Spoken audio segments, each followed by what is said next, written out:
Okay. There was a live stream today. Well, it's still going on right now while I'm recording this, but I wanted to watch it. I was listening to it. I was like, all right, I got to start. I got to go over some of this because Ben Burgis is somebody who I respect, but I'm slowly but surely losing respect for over and over and over again. And it's not because he's against cancellation. I don't agree with his arguments, but I don't disrespect it with the, you know, I don't agree with his argument, but I don't disrespect it because, I can kind of see where he's coming from. But as Erin Green said in this debate shortly into it, he's carrying water for the far right and the alt right occasionally, especially on a few specific points. And it's not the canceling, it's not all that. So, I'm going to just go over his debate, let it speak for itself, and kind of go over some of the things that I have disagreement with. But from what I heard of Erin's performance so far, she was really knocking all these home runs out of the park. So we'll see how it goes. All right. I am now joined by Erin Green. Erin, since this is your first time here, you want to introduce yourself? Hi, I'm Erin. I mostly play Pokemon on Twitch. I'm also very passionate about politics. I've been dipping my toes into that since 2016. Not really, been all that into the debate sphere, so this is kind of my first foray into that, but I'm very excited to get started. All right, cool. Well, I guess I just want to say to preface this that well, first of all, I should say something about how we came to be here and why we're doing this, and then kind of what we had in mind. Originally, the idea had come up of me debating somebody else on this topic, and that didn't end up happening. But I thought, this actually, I think this would be a worthwhile discussion to have. Sort of, put out a call for volunteers, and Erin stepped up. So we are going to do this. I should also say that because of the way things happen to work out, there's also going to be another upcoming thing, maybe next week, on the same topic with Sam Adler-Bell and Matthew Sitman from the Know Your Enemy podcast. Since on that podcast, they had talked a little bit, an episode they did like a week ago or something, about the article that Daniel Bessner and I wrote for Jacobin about this. This is the one, Trump's threat to democracy. That doesn't mean that he's winning. I'd also around the same time written an article for The Nation called Prosecuting Every Participant in the Capitol Riot as Mistake. So you can go find out those things to see, Okay, so let's first go over that article because they're not going to go over it in great detail. Nation, Ben Burgis. Got to find that article again. Yeah, so let's start by going over the article. Let's skim it a little bit. Daniel M. Baker was arrested by the FBI on January 15 for threatening the use of violence, a veteran of both the U.S. military and the People's Protection Units in Rojava. Baker is a committed leftist. Okay. We're going to start with Daniel M. Baker is a committed leftist. Okay.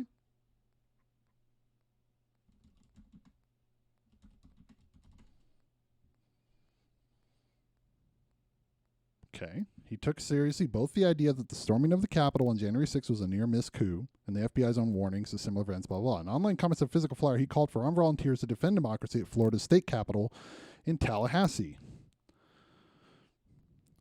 So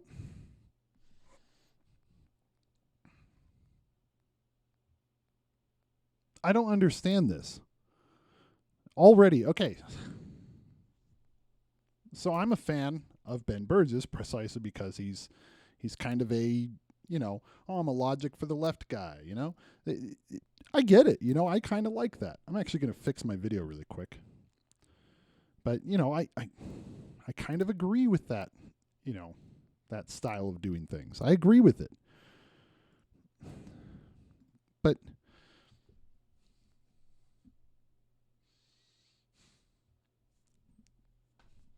let's break it down philosophically. It just really bothers me to see this. I don't want to say it's dishonest, but there's something foolish about this. Baker, not only is a committed leftist, but he's afraid that democracy is getting destroyed or potentially threatened by coup mongers, okay? I'm not defending Baker, grabbing guns, and I'm not defending him getting arrested or anything like that, okay? I don't know the whole story, and I'm not going to pretend that I do. Yes, the FBI did warn that because that could happen. But then he says, I thought of Baker when I read a piece in The Nation urging Biden's Justice Department to throw the book at all 800 or so people who breached the Capitol that day. Now, I'll just say outright, I disagree with throwing the book at all 800. I'd say, there's probably a good 50 or 100 or so people that had extreme intent out of that group. That'd be a low estimate. But all 800 or so people, yeah, I think there's a bunch of people that were at the back of that mob that were like, yeah, we were let in. I really do think that there was a good amount of people like that. That's true. But we need to clearly distinguish these two types of people. We need to clearly say, look, there is a group of people that actually were thinking they were going to do a coup. And then there were some just dumb Trump supporters with MAGA hats, just running in there and part of the crowd. All riots have a load of people that didn't have the intent of getting into a riot. Now, let's also go to the law. Just because you didn't intend to do something or you didn't plan something ahead of time doesn't mean you didn't do something illegal. That's just not how the law works. That's not how philosophy of law, legal philosophy works. Everyone recognizes that. We all pretty much understand that intent is not the only thing that matters. In fact, prefacing things with the subtext of intent is the primary thing we should be worrying about, which is, I'm assuming, what he's going to be doing, because I've heard him talk about it sort of like that on Twitter before. But prefacing your argument with the subtext, it's not stated, right? It's subtext. Prefacing your argument with the subtext of intent is pretty much the only thing we should care about is no different than Sam Harris acting like intent is all that matters when Bill Clinton bombs the Al-Shifa pharmaceutical factory, right? When he was debating Noam Chomsky. It's no different. No different to do that. So already I know Ben Burgis knows that that's logically fallacious to sit there and focus on just intent as a hinge of your argument when there's clearly more at play than intent. Okay? Plenty of coups had noble intent because they thought that the country was, there's plenty of people involved in the coup that were foot soldiers for it that had noble intent, right? We could argue those kinds of things. That's stupid. That's not a good argument to make. People commit crimes when they had good intent, and they are still things that on some level, depending on how bad they are, we can't just allow and tolerate completely in society. I think that a lot of what those people should be charged with are misdemeanors. I think the 800 people that broke into the Capitol, the majority of them should be misdemeanors, and maybe 50 should be investigated for a violent crime, because there probably were about 50 or so that were doing that. But I think the majority of the people that should be prosecuted should be just misdemeanors, not really prosecuted. Just given a fine. Honestly, just to send a message, because that shit wasn't okay. So I'll just start with my preface, my subtext is this shit wasn't okay. Maybe that differs from him. But I'm rambling. I thought of Baker when I read a piece in The Nation urging Biden's Justice Department. Okay, like Baker, Elie Mystal believes what happened on January 6th was not just an ugly right-wing riot, but an attempted coup. Okay, so he disagrees with that. Either these people, all of them, are prosecuted, or the government is openly permissive of white violence. Okay, that's extreme. I think Elie Mystal is incorrect. In the same spirit, Matt Iglesias wrote on the day that the Capitol was stormed, that everyone who could be identified from the extensive available photography should be prosecuted. Yeah, I think Matt Iglesias went a little bit far. Where did he say that? Yeah. USA Today has urged its readers to help and identify. I mean, even that picture, just using that. No. Yeah, I mean, I kind of agree. I always find agreement with him. Every person that could be identified, I don't know. It's a little extreme, right? You should prosecute the people that were there doing something wrong, doing something illegal, which, I mean, on a technical sense, all of them are doing something illegal, but you have to have some level of the law looks at this person was like way in the back of that group, who just like walked in at the last minute and was captured on camera. That's a little different, right? USA Today has urged its readers to help in identifying individual members of the crowd. Yeah, I think that's irresponsible. Vigilante justice. Don't do that. John Jay College, a journalistic organization urging for vigilante justice is wrong. And people can say that's probably not. No. We've seen what happens like with Reddit trying to identify the Boston the Boston bomber dude. When they were trying to identify that, they did all these like freaking horrible. I mean, it's just people aren't very good at that. People that know them usually turn to them in. John Jay College professor, they were really insurgents and could be prosecuted as such. So the Insurgency Act argument, yeah, it was like, I was kind of in the middle. I was like, yeah, they probably could. However, the true insurgents in my mind were the people that encouraged it. More the Insurrection Act, actually, insurrectionists. Insurgents, I don't agree. That's a stupid term. That doesn't make sense because insurgents as a term, actually, the more I think about it, it's like definitionally stupid, isn't it? Yeah.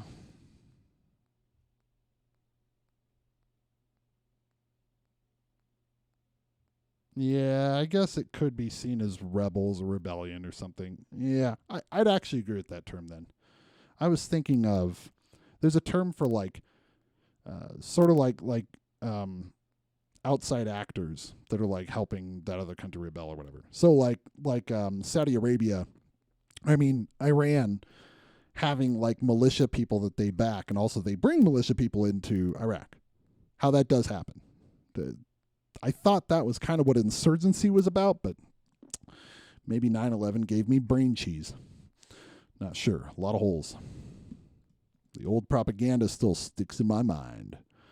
Daniel Breslin, I've argued elsewhere that January 6th didn't rise to the level of a coup attempt. There was never a chance of the rioters overthrowing the government. Okay, wait. Let's draw a distinction here.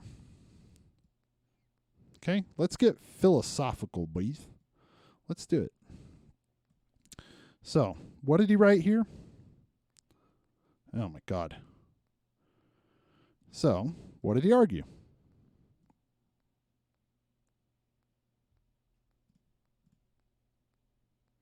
So, let's just take it on face value. It wasn't a coup attempt. Okay? 1. Okay? Well, let's make that the final. That's the conclusion. Okay? Therefore, it wasn't a coup attempt. Now let's go through it. Let's work backwards. 3. Let's see. P equals... there was no chance of it being a successful coup.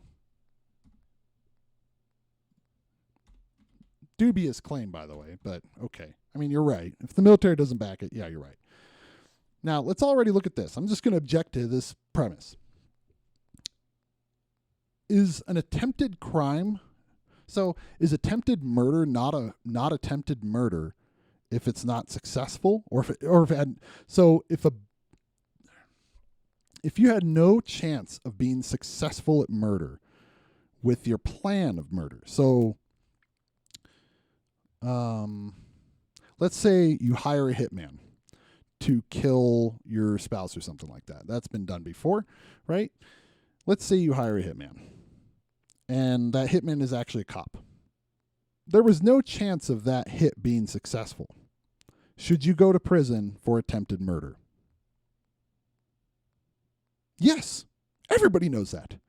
So this is a great way to debunk what's going on here.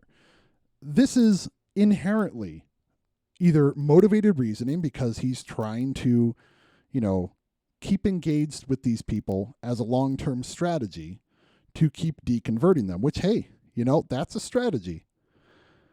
But it's still motivated reasoning. Or he doesn't know any better, or he's lying. There's absolutely no connection between these two things directly. It's absurd. It's a fallacy. You can't say that just because something couldn't have been successful, that it was therefore not an attempt of that thing. People can attempt things that have no chance of being successful. People do that all the fucking time. So this is already incredibly dishonest or foolish or fallacious or some psychological motivated reasoning going on that's leading him to the wrong conclusion. Okay? I think it's most likely he's just kind of blind and naive to it and operating on motivated reasoning, which is in my, worldview of all the options, the most honest and the most integrity-laden one. I'm going to go with that. But just that first premise. And it's not even clear that most of them understood that to be their goal. Most rioters didn't understand it was the goal. So now this is an argument that's saying that this premise is suggesting that that basically we can look at this group of people who were involved in a coup, and if not all of them, or even not most of them, didn't know that the people leading them on to do a coup were trying to do a coup, therefore it wasn't a coup attempt. Well, no. Wait. That just means that you shouldn't prosecute those people that didn't know it was a coup attempt. But does that mean that it wasn't a coup attempt? This is, again, completely illogical. Don't talk about logic for the left if you're not using logic for the left. Please.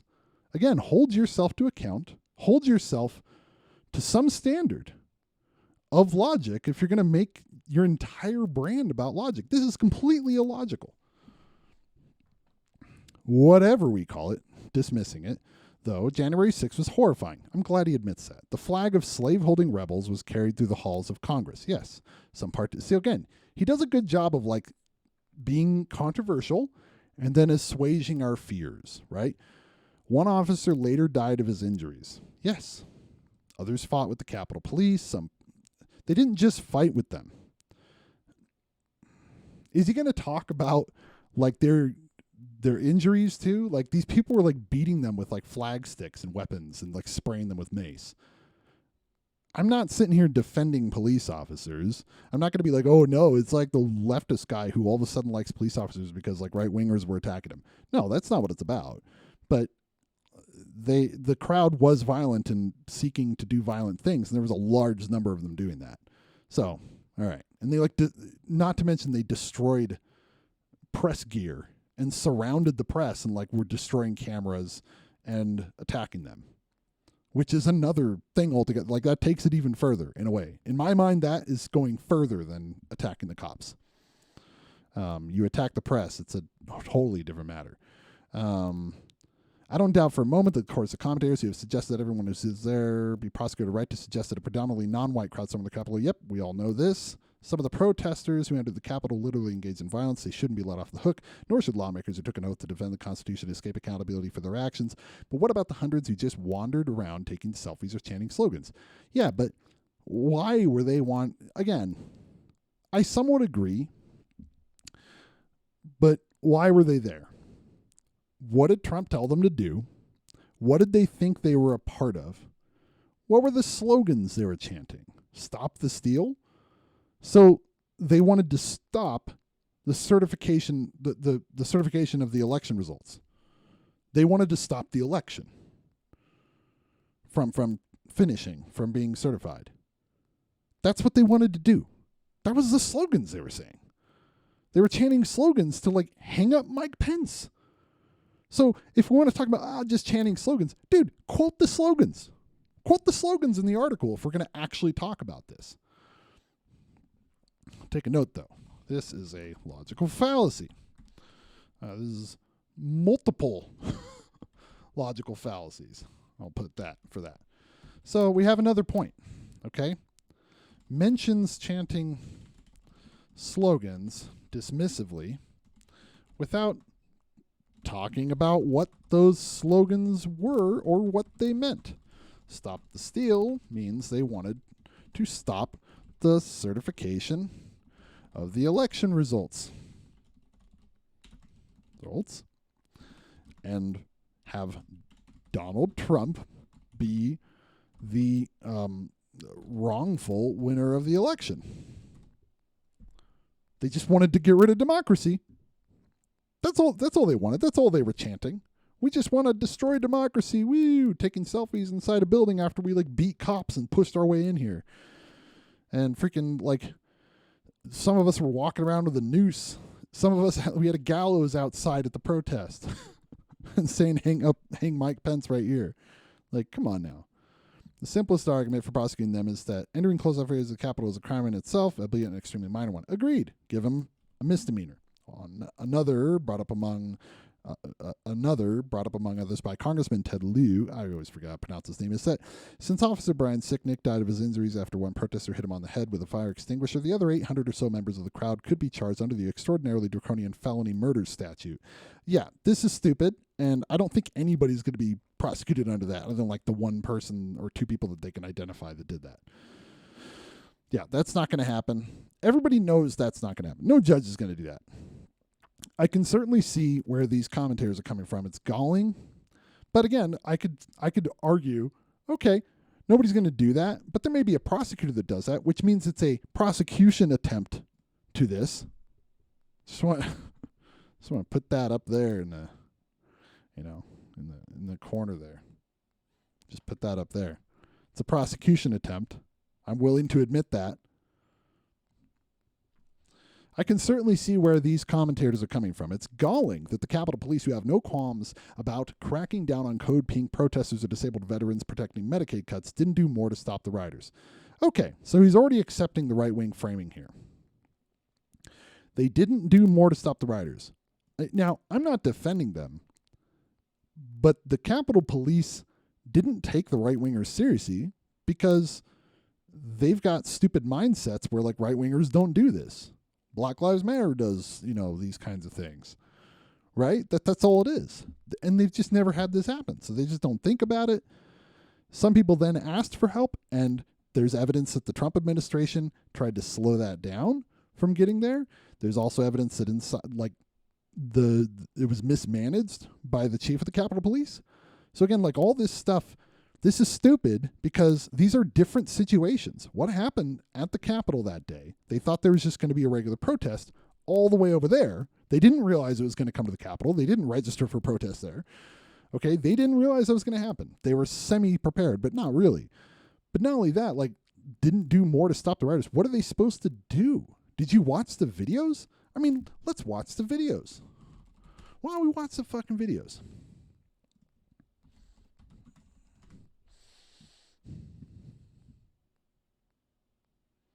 Yeah, why didn't this one officer in this sea of fucking hundreds of people surrounding him, why didn't this guy do more to stop them?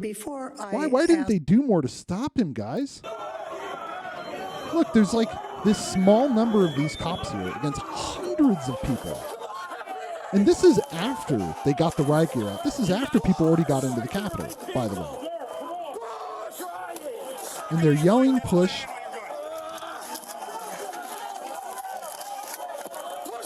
Oh, dude, why didn't he do more? What a stupid cop, dude. Why didn't he do more? What an idiot, right? Come on. Come on, Ben. You're not this stupid. We know what we saw in the video. Why didn't he do more, guys?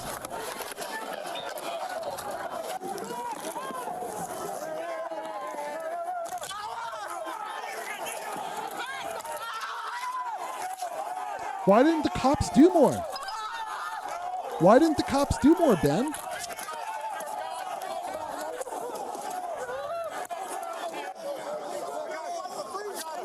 I want Ben to watch this and go, tell me what else this guy could have done. I've got kids screaming, thinking they're going to fucking murder him. Why didn't this guy do more, dude? That's what Ben says. Why didn't the cops do more? Oh, those poor cops. Why didn't the cops do more, guys? When you're up against hundreds of people and there's maybe 50 of you, and you are ill-prepared, and the building is not set up correctly for it because they didn't anticipate it, the cops themselves cannot do more. So let's just be completely fucking real. That's a clownish thing to say. That's a clownish thing to say. It's totally fucking dishonest. That's ridiculous. It's either dishonest or totally stupid, or again, he can't see. He didn't watch any of the footage. He doesn't care. He doesn't want to watch it. He doesn't want to see what actually happened. How come? How come he can't watch that? And I mean, Ben, you have to be able to watch that. Can you watch that video and tell me what that guy could do more? What they all could have done more? Are you kidding me? What a stupid thing to say. That's ridiculous. So this article's full of shit. So he's just going over the legality in the argument. It's just so fucking annoying. I read it a while ago and I'm just, ugh. It was such a premature thing to say too. I mean, look at that. Look at that date, February 5th. We barely had any of the footage out there yet. We didn't know all the details. There was no investigation yet. And here he is saying like, oh, it's no big deal, guys. You guys were way too quick saying that. We didn't really know any of that stuff. Okay, good. He's shitting on Andy and Go.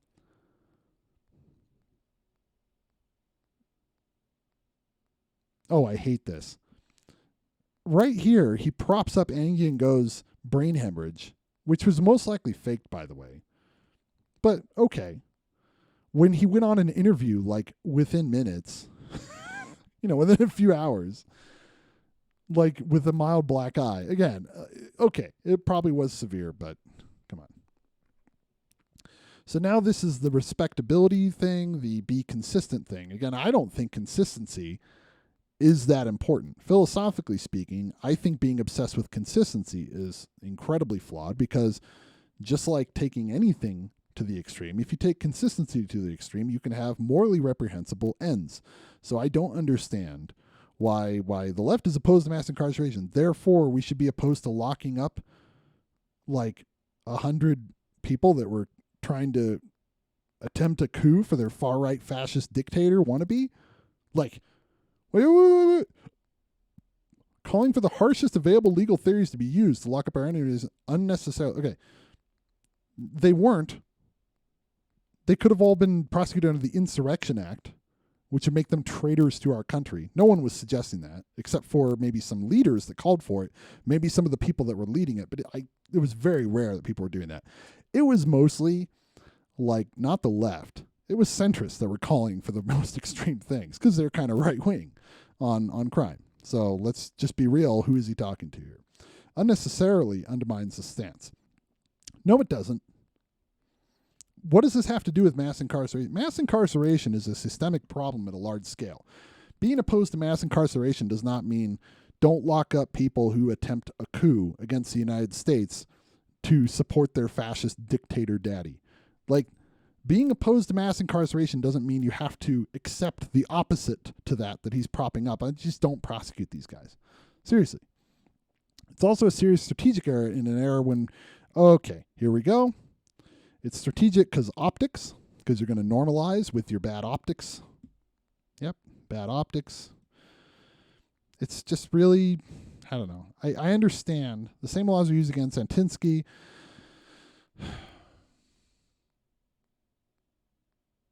Yeah. The same laws in Israel, which are more far right than our laws and are more restrictive of our laws. Absolutely.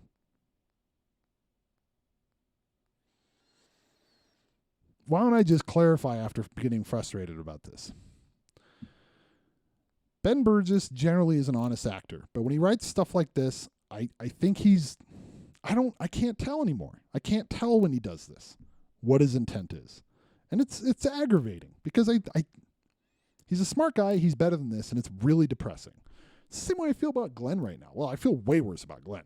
I don't know if Ben will ever get as bad as Glenn Greenwald, but Glenn Greenwald's smarter than this. He's better than this, and it's really a drag to see him like propping up turf arguments and see him like acting like, oh yeah, Tucker Carlson's a socialist and all this crap. This is garbage. This is garbage stuff. To a lesser degree, I feel frustrated by Ben doing this, but I disagreed with him then, told him to his face, he ignored it like he usually does anybody that has poignant, direct, non-low-hanging fruit criticism of things he says point by point in a direct way on Twitter. Anytime you direct things towards him in a very specific way, that's a good point. Most of the time he avoids it. And by the way, that's everybody. That's not just him. Everybody fucking does that, because what happens is the low-hanging fruit aggravates you more and you're more likely to respond to it. I do it too. And he's famous. I don't expect him to fucking reply to me at all. You know, semi-famous, semi-online famous people or whatever, they, you know, that's just how they are. Anyways, this is frustrating to me. This article's crap. Kind of how all this started, but as far as what we have in mind, we're going to keep this short and sweet. I think what we talked about was doing kind of 5-minute openings. I mean, we don't, have to have an egg timer if that's, and then 5-minute closings, and in between like half an hour of discussion. And, if we have any super chat questions, we'll take those. But, generally speaking, I think the point of this isn't to try to like rhetorically rip each other's throats out or anything. It's because it's an interesting topic. It's one that lots of people are not entirely sure what to think about some aspects of it. I certainly think it's entirely possible that, that Erin has run into things about this that are relevant that I haven't, and I'll learn stuff from it. But the idea is really to have a chill, comradely sort of debate. But Erin, would you prefer to go first, or for me to, or how do you want to do this? It's up to you. Sure. Yeah, I don't mind going first. I do want to preface things with, we both relatively are on the left. I think we're going to agree with a lot of things here. I don't think there's going to be a whole lot of like, back and forth, ripping each other's throats out, as you put it. I think it's a lot of it is just going to focus on the small things that we do disagree on, and just highlighting those. So I did go ahead and write an opening statement, if you don't mind. Please. So I did read the piece that you wrote on Jacobin, and it opens with the claim that, yes, January 6th was bad, but fascism is not coming to America. And then it goes on to postulate that because Trump didn't literally restructure our society, a feat that I believe would be nigh impossible today, that means that he can't be a fascist. You define fascism specifically speaking within the framework of classical European fascism, following the fascistic path to power in order to achieve rule. But I think it's more that CEF is like a type of fascism rather than a broad definition. And I think that this is an excellent point. In her opening statement, this is such an excellent point. So Umberto Eco's great contribution is analyzing fascism in a Eurocentric sense, okay, which can be a good thing because the way we generally define fascism as people in the Western world or whatever, not trying to sound, against, integral views of the world. I think we should be more internationalist in our thinking, but just for the sake of this argument, generally when people use fascism, they mean it in this like Eurocentric Western imperialist kind of way, and or not Western imperialist, but this ultra-authoritarian nationalism. Okay, ultra-authoritarian nationalism is typically what people mean. Okay, and some people on the right just use fascist to mean like you're being authoritarian, which is just like one small component of fascism. It is not all of it. Okay, all fascists are authoritarian. Not all authoritarians are fascist, right? That's a pretty simple thing that we could probably all agree on. Many types of fascism can exist under that umbrella. If we take a look at Umberto Eco's Il Fascismo Eterno, he describes fascism with 14 specific things that would suggest a leader has fascistic tendencies. I would say, personally, that I believe Trump and even a good portion of the mainstream right wing fits at least a dozen of these, as it is today.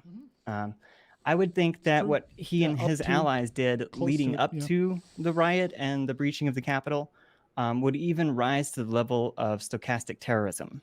Oh, yeah.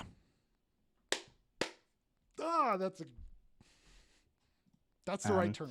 George Carlin had a number of things to say about fascism and its definition. And to your point about George W. Bush, he rightfully called out the actions of the Bush administration as fascistic.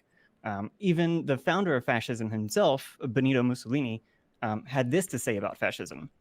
Those who perceive nothing beyond opportunistic considerations in the religious policy of the fascistic regime fail to realize that fascism is not only a system of government, but also and above all, a system of thought. So I don't subscribe to the narrow definition presented in your article here. In general, the definition, I use a narrow definition usually, and it's ultra-authoritarian nationalism. The problem is that the things that flow from ultra-authoritarian nationalism is generally what Umberto Eco describes. It's generally what Erin Green here is describing. The things that naturally flow from it tend to be a little different from culture to culture. If we were to look at India's Hindutva movement, which is a clearly fascistic, anti-Muslim, insane movement,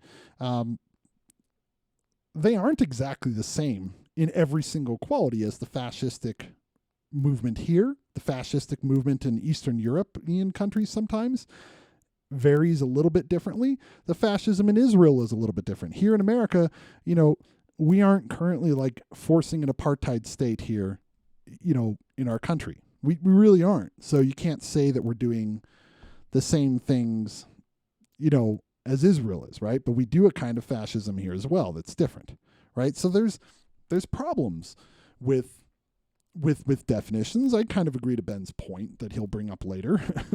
But what Erin is saying is correct. Like, when we look at definitions of word, we can't narrowly define things. We have to look at the overall trends, sociologically speaking, and historically speaking, what are the telltale signs of fascism about to take hold? And how are they manifesting now? How did they manifest then? Don't just use the narrow definition. And according to my research, neither do most scholars. To say that fascism is not on the brink in America when you have a functionally different definition of fascism than most people, I believe is irresponsible at best and is carrying water for the right at worst. I would say at best it's a category error. That's it. I don't think it's at worst irresponsible, because if you honestly believe it's responsible to do it, then yeah, it may be irresponsible from your definition, I could see, but just my personal, I could see that what she's saying is correct, but to her worldview. But to me, I think at worst, it's kind of naive and wishful thinking. There's a problem there too, right? Carrying water for the right can also be something that free of intent, Okay. So, all right. Well, I guess what I got blasted by that last I would line. say is that the fact. So there are two issues here, right? So there's the fascism debate. And the how to think about January 6th debate, and we were covering both of them in the article because I think they're very linked in the minds of a lot of people who did strongly believe that January 6th should be put in the attempted coup category, and because they thought that this was something that was being done by fascists or attempting to bring about fascism maybe. So I guess just starting with the what is fascism debate, I think that anytime you talk about fascism, I mean definitions are all over the place. Umberto Eco's definition, I mean he's a novelist, so maybe unsurprisingly, I think it's very focused on the rhetoric of fascism, rather than what fascists are really doing. But also if you look at like Leon Trotsky's writings about fascism in the 30s, they really emphasize the idea that this is a street fighting like movement to physically wipe out socialist, communist, workers' organizations. If you look at this is already fucking stupid. I'm getting so mad about this. Oh God.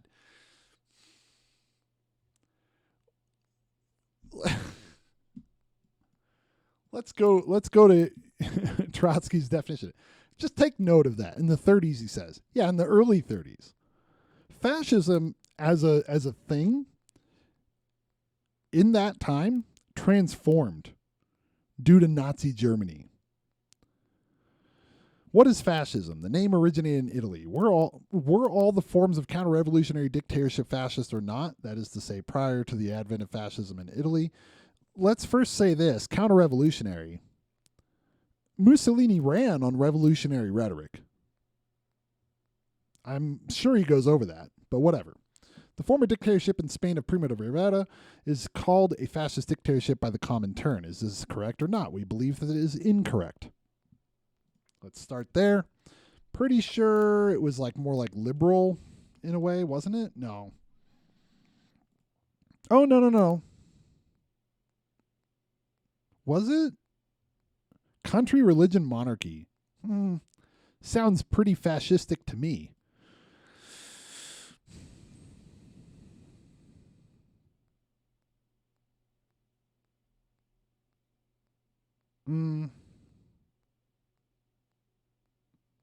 He was inspired by the Mussolini coup. Did a military coup. He spent money on public works to reduce unemployment. That's a liberal style thing. The modern liberal stuff. More like, social democracy stuff. Like German Social Democratic Party stuff from that era.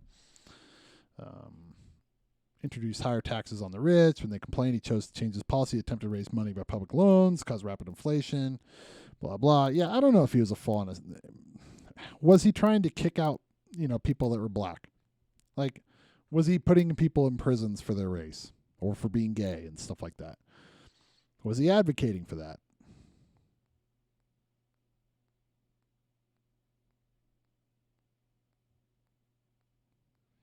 He censored the press.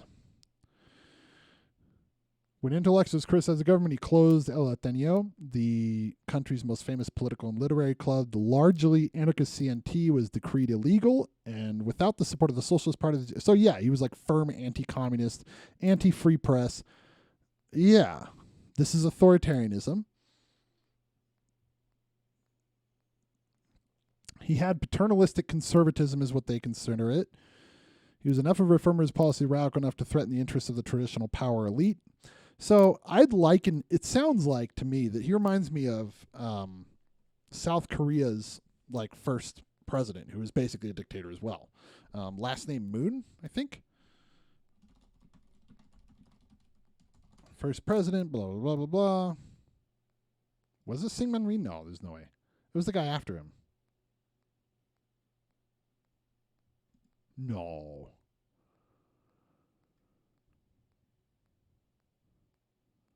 Was it? It was Rhee. When did he serve in office? Yeah, 12 years. Yeah, this was him. Yep.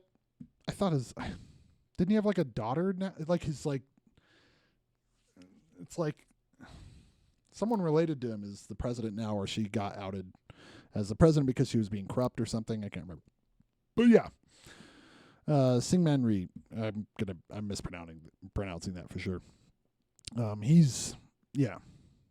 It reminds me of him. Because I remember reading up on him a long time ago. That's like got fascistic tendencies in a way, but not like a fascist, right? So this is where, I'll give Ben some points kind of. But the idea, first of all, the argument is how should you analyze the coup? So he's now arguing it's not fascist. But note, that isn't the only thing she talked about, but it's his opening statement, so I'll give him some credit. But he wings his opening statements. He doesn't write them ahead of time. He usually reacts to what people says. He was an aristocrat. Anyways. Oh, right. We were reading the definition here. The movement in Germany is analogous mostly to the Italian. I agree with that. It is a mass movement with its leaders employing a great deal of socialist demagoguery. Okay. This is necessary for the creation of the mass movement. Yep. So this is something Ben didn't mention about Mussolini, but yeah, Mussolini definitely did that. He definitely was like signaling like, I'm the working man's man, I'm a self-made man, blah, blah, blah. He did all that crap.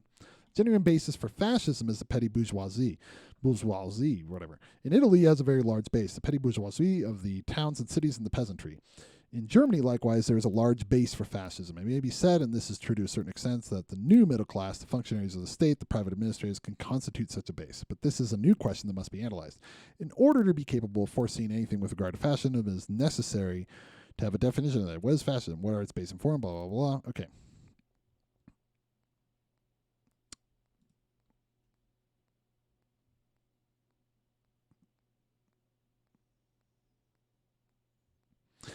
So I know that Trotsky is going to, he's framing it as like an opposition to the left in general.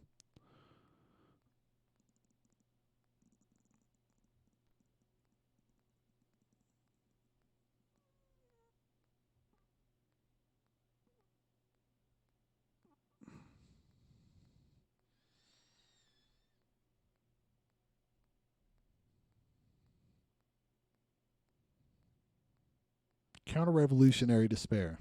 That's a good way to sum up a part of fascism. Yeah, that's a really good part. I would add that to the definition. When revolutionary hope embraces the whole proletarian mass, it inevitably... I've read this a long time ago. I just don't remember that much of it.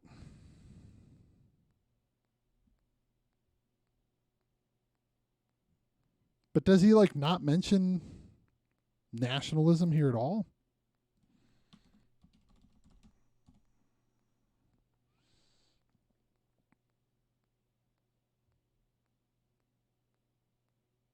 The policy of Stalinism in Germany. Social fascism is the chief enemy. The split in the trade unions. The flirtation with nationalism, putschism fatally led to the isolation of the proletarian vanguard and into its shipwreck. I don't agree with that analysis, but it's okay. Where's the other part where he mentions it? A supranationalist state and imperialist empire. Okay. The totalitarian state subjecting all aspects of economic. Yeah, because he was semi-like anarchisty a little bit, not really, but so yeah, I don't know if I buy Trotsky's definition as like Dimitrov's in the capital C communist movements definition of fascism talks a lot about the sort of terror, like most extreme terroristic version of like right-wing capitalist dictatorship, but I think any kind of like all those guys of course are talking about classical European fascism. And if you have some broader definition of fascism, then you can fit in other things. But I think anytime you're referring to something as being fascist, there is an implicit analogy to classical European fascism, or at the very least, since whatever it refers to, we all agree that it refers to that. There's a lot of things have been called fascist. Like I think, every American president, probably since World War II, has one time or another been called fascist by some of his enemies. Certainly George W. Bush was, as you mentioned. Even to varying degrees, even Clinton and Obama, there are people on the right calling them fascists. This is a very, very common accusation. But I think anytime there's any kind of accusation of being a fascist or analysis of something as fascist, there's some kind of analogy or some kind of analysis that whatever it is that made classical European fascism what it was is this. I think one of the reasons that Danny and I in that article were resistant to rhetorical definitions of fascism as like this is the thing that made classical European fascism so distinctive, from other kinds of right-wing movements, is that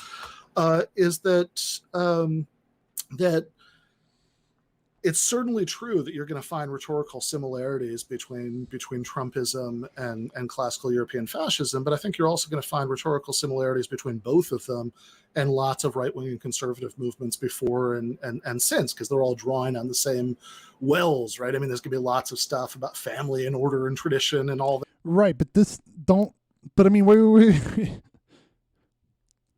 Okay. Don't try to muddy the waters between all that. And I hope she doesn't let him do that. He's trying to get away with it. He's trying to get away with like muddying the waters here. Well, they're all kind of the same. Wait. So tradcons, I'll say outright, have fascistic tendencies. They are usually authoritarian. They usually are nationalist. They're usually like using the word patriotism. They're using family values to basically oppress people that don't fit into the in-group of their nationalist vision. You know, people that are gay, people that are trans, blah, blah, blah. They do this stuff because they create an other and they attack them. That's fascistic. Okay? It's not just that defines fascism, though. It's doing it in an authoritarian, nationalistic way. Okay? Typically, one of the biggest things that, even in classical European fascism, I hate the classical in that term, but yeah, fascism is usually identifying. Here's the other, here's us. And they can add people to us to create a coalition that has power, right? And so this is why they use socialist language in a disingenuous way to try and bring in people that generally feel like somewhat socialist, right? Tucker Carlson is definitely doing this. Tucker Carlson's definitely signaling as if, oh, I'm for the working class. You know, I'm for you guys. I'm for you guys. I'm not saying anything. I'm just asking questions. What about these big corporations? You know, like he does that shit. Okay, we get it. And he's doing it because he's a fascist. He's doing it because he doesn't fucking believe that. He's a fucking heir to tons and tons and tons of money. You know, he's a capitalist at heart. You know, that's who he is. Where was I going with that? But yeah, Ben's trying to muddy the waters here. And I think he does it because, man, it's a bummer. I see it happen a lot. He knows his audience.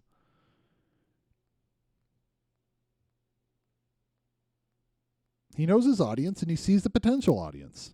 I don't know. I don't have a good explanation. Maybe he just honestly believes this, but like he's smarter than this. This is like a dopey kind of mindset. Yeah, this is a bummer. That stuff, because that's just conservatism. And I think that what in our view makes classical European fascism most distinct is that it does have this kind of street fighting mass movement that actually, when it comes to power, overthrows the regular institutions of capitalist democracy and bans opposition parties and, you know, does all those things that, as you say, I agree with you, like really couldn't have happened, you know, in the last 4 years under the. Okay.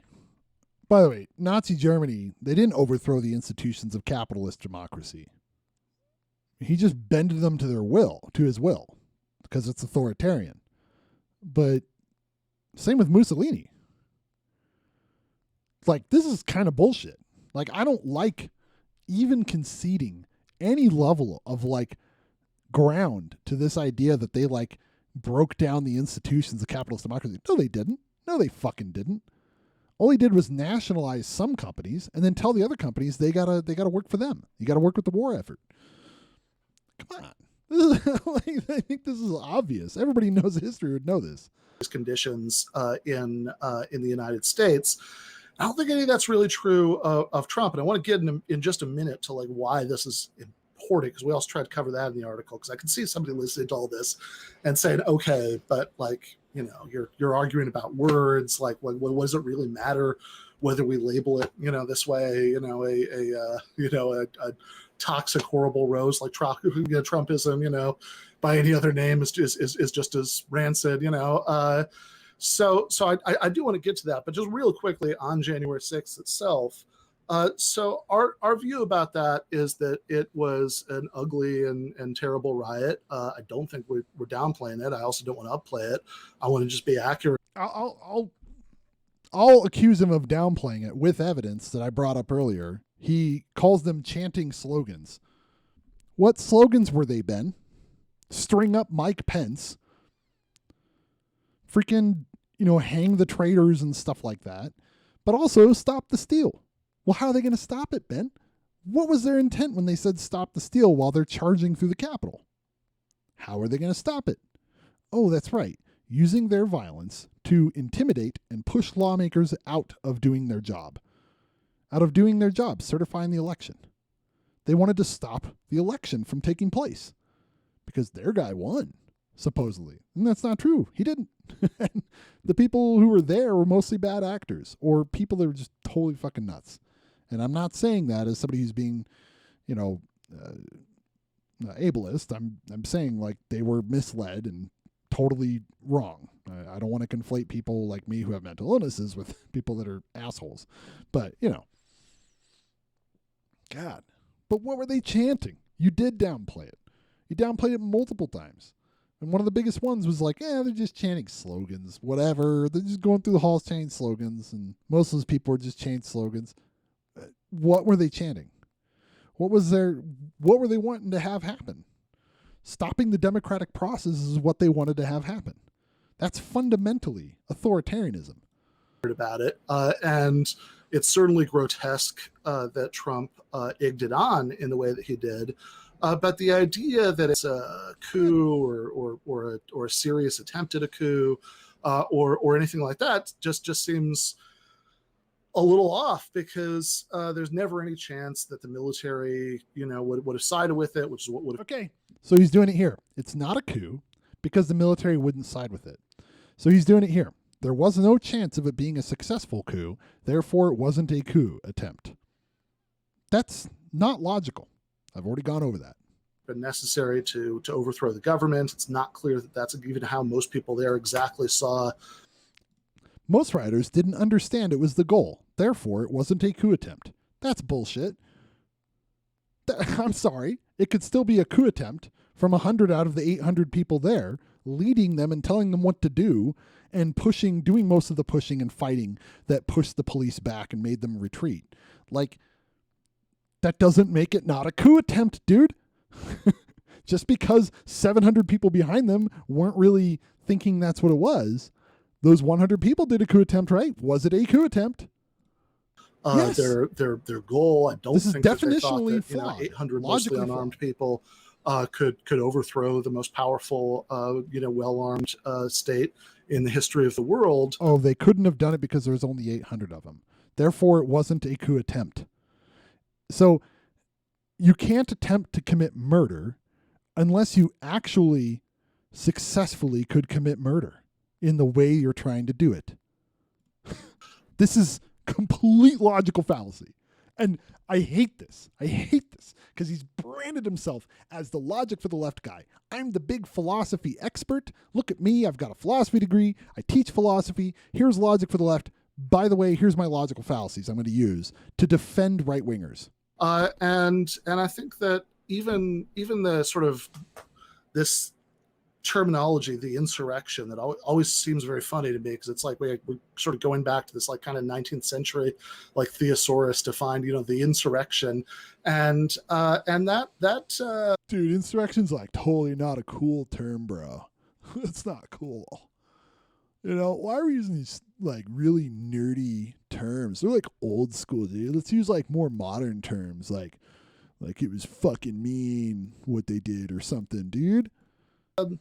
I think the fact that we now know very few people there were armed. In fact, for a right-wing protest, remarkably few. Some people did act violently, and those people should absolutely be prosecuted.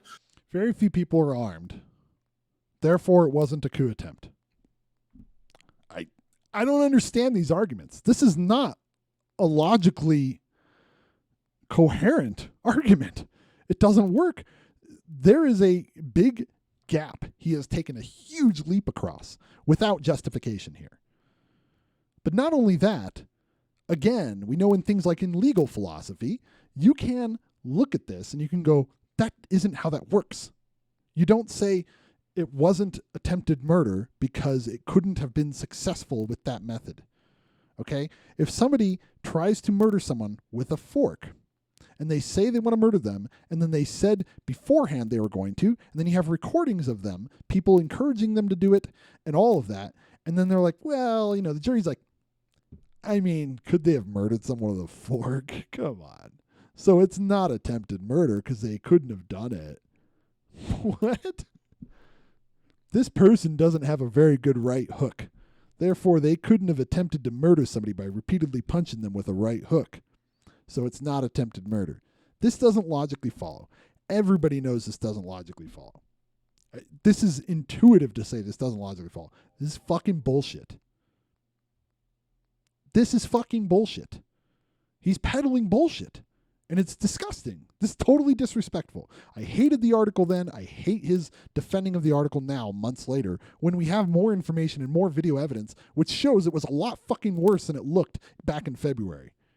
But nobody fired a weapon, even, except for the police. Nobody seems to have attempted to fire a weapon and had the gun jam or anything like that. Nobody tried to fire a weapon. Therefore, it wasn't a coup attempt. Nobody tried. The person who attempted murder wasn't able and didn't try to fire the gun. Therefore, it wasn't attempted murder. This shit doesn't fly, dude. The person who tried to call a hit on their husband, okay, forgot to bring the checkbook when they passed it to the police officer. It wasn't possible, and they didn't bring the checkbook. Therefore, it's not attempted murder. This is bullshit. Come on. Apply this to anything else in law, and you can just already hear how stupid it is. There was widespread reports at the time that Officer Brian Sicknick was clubbed over the head with a fire extinguisher and later died of his injuries. The coroner later said that wasn't the case. There were one report was wrong, therefore it wasn't a coup attempt. There was a while where they're saying, well, maybe it was bear spray, and then the coroner said, nope, that's not the case. Ended up ruling as a heart condition. I'm sure that was exacerbated by the stress of having to deal with a riot. I don't doubt that for a second. But if the shoe were on the other foot, and instead of being a riot that was, brought about by lies that Trump told about winning the election, it was a riot for a much more for a different cause that I would feel differently about, something that happened, in the summer of 2020, perhaps. I don't think that either of us. I'll say this. 100%, yeah, there was a lot of false bullshit about these stories. You know what wasn't false bullshit? That it was a coup attempt. This is the problem. There's a logical disconnect between the media misreported on a couple things. The media may have exaggerated on some of these details or gone with the police narrative immediately. Okay, that's true. Guess what? Since then, we found out there were like 100+ injuries to these cops, and many of them had to be hospitalized. We didn't know that when you wrote this article. This article you wrote hastily to say there was nothing to see here, nothing wrong, to defend these people. You could just admit that the article's bad. You could just do that. It doesn't hurt you to say, you know what? That was kind of hastily written. I made a mistake. You could do that. You don't have to double down for like ego's sake or whatever the fuck this is. You don't have to do that. Everybody can be wrong. Everybody can admit that they made a mistake. It doesn't matter how much fucking clout you have. It doesn't matter what your following thinks about it. You should be honest. This is bullshit. Would say that somebody who died of a heart attack because the stress of dealing with the riot, the cop who died under those conditions, was killed by the rioters, which just leaves the people who were the rioters themselves who were killed, and that seems like even that. There were reports that at one time there were widespread reports that someone was trampled to death. But apparently they had a amphetamine overdose. That's what the coroner and the official reports say. There were the widespread pictures, the guy with the zip ties, which seems to have been the main reason that was given to think that there was some intention or possibility of widespread kidnapping plots. But that's not any part of the charging documents now. They say that was a person who didn't come with zip ties. They picked up zip ties that were dropped by cops.